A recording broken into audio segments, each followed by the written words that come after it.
Hi, I'm Kirsten McLaughlin, Public Affairs Manager for Cox Communications, and this is Community Connection. Today we have Mike Eliason from the Santa Barbara County Fire Department here to talk to us about the Fire Safety House. Welcome, Mike. Thank you for having me. Thanks for coming. So why don't you start by giving our viewers an overview of the Safety House? Well, the Fire Safety House, it's actually a trailer. It's a 30-foot trailer, and it's actually kind of a traveling classroom. And we take it around to the various schools that we serve, and we teach the third graders about fire safety and education. So what types of things do they learn about when they're in the house? Well, the house is split up into two separate rooms. The first room is a kind of a kitchen living room area, and it has a fireplace and has a little kitchenette. And then the kids all sit in kind of a theater seating area, and we talk about various things about fireplace screens, not playing with matches, safety around electrical appliances, as well as the safety of if there was a grease fire or an oven type fire, and how to safely put those out. And then the second room is the room that's kind of a bedroom, and what we do is we teach them, if the smoke alarm goes off, to roll out of bed, stay low on the smoke. You crawl to the door and check the door with the back of your hand. If the door is hot, there's probably fire on the other side, so we don't want you going that way. So we encourage them to find the second way out, which would probably be the window. And then they get to crawl out to the window, then crawl out a ladder outside. So those are the two stations. And then we break it up into three stations. And the third station is the engine. We have a fire engine that meets us at the school. And the third group gets to tour the fire engine, and they have to get to ask all the questions and sit inside the fire engine. And then we just rotate, so everybody gets to see everything. The kids must love that. It's kind of a rite of passage for the third graders. We put about 2,000 third graders through every year. Oh, wow. Yeah. And what's the history of the firehouse? It's just an educational tool. We've had this particular incarnation of the Fire Safety House for about 5 years now. Before that, we had a kind of a two-story one, and we've sold that one off, and we've got a newer version of it.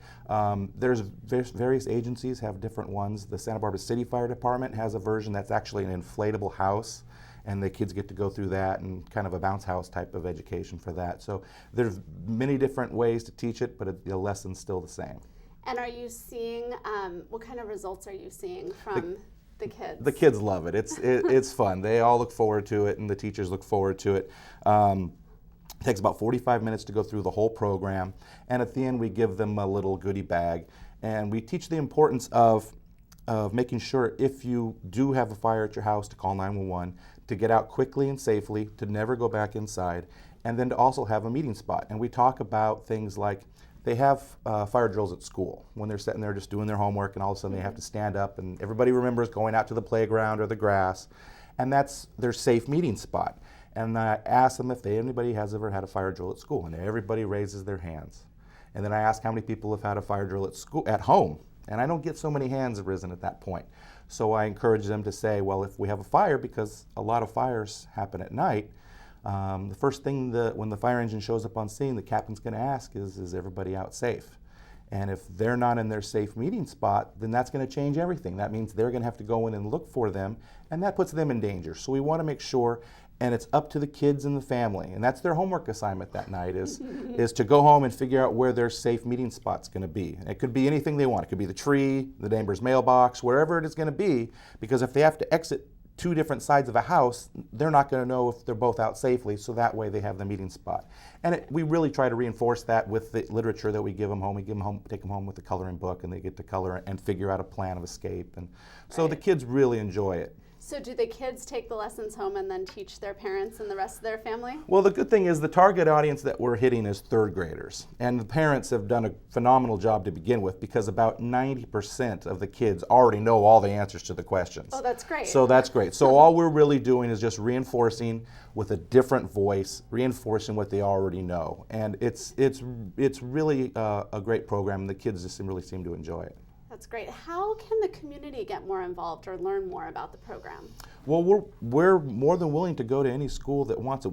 I send out at the beginning of the school year, I send out an invitation to all the schools that we serve, the county fire department serves, which includes the city of Goleta, Hollister Ranch area, San Ynez Valley, Vandenberg Village, and Orchid, as well as Cuyama. So we go around to all those different areas, and we teach the schools there. And then there's some other schools. There's been a homeschool program that have asked as well, and I've taken the trailer to where they meet, and we have the kids go through. So they're more than welcome to go to our website, and they can email me, and we can figure out a time and location to meet. That sounds great. So as we wrap up our interview today, any final thoughts for our viewers? Well, with this time of year, it's kind of the same message we hit home with. This time of year, it's colder. People like using fires and fireplaces and using space heaters, portable space heaters, or just heaters in general. And if you haven't used them, you want to make sure that you do have a working smoke detector. You want to make sure you have a working carbon monoxide detector. And you want to make sure you get that chimney cleaned out before you start using it.